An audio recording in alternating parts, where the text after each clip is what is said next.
Mundurnya Direktur Utama Bursa Efek Indonesia (BEI) memunculkan beragam spekulasi di tengah pelaku pasar.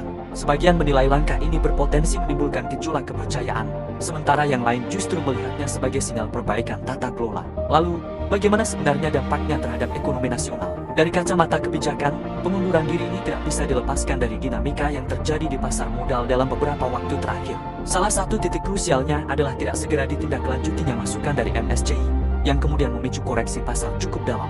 Dalam ekosistem keuangan global, sinyal dari lembaga seperti MSCI bukan sekadar teknis, tetapi menyangkut persepsi stabilitas dan kredibilitas pasar suatu negara. Inside Daily mencatat, keterlambatan respons terhadap isu tersebut berpotensi menimbulkan efek berantai, mulai dari tekanan indeks, arus keluar dana asing, hingga narasi negatif terhadap ketahanan ekonomi nasional.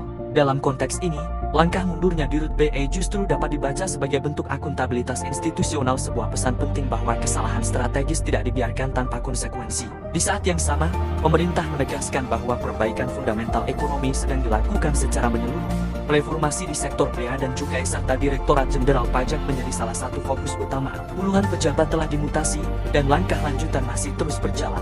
Evaluasi rutin mingguan menunjukkan bahwa pemenahan ini bukan bersifat simbolik, melainkan struktural dan berkelanjutan.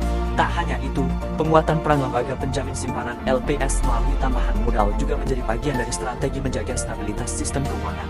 Koordinasi erat dengan Bank Indonesia dilakukan untuk memastikan likuiditas pasar tetap terjaga, terutama di tengah target ambisius pertumbuhan ekonomi sebesar 6% tahun ini. Dari sisi fiskal, Inside Daily menilai kekhawatiran terkait beban anggaran akibat pergantian pejabat ini cenderung berlebihan.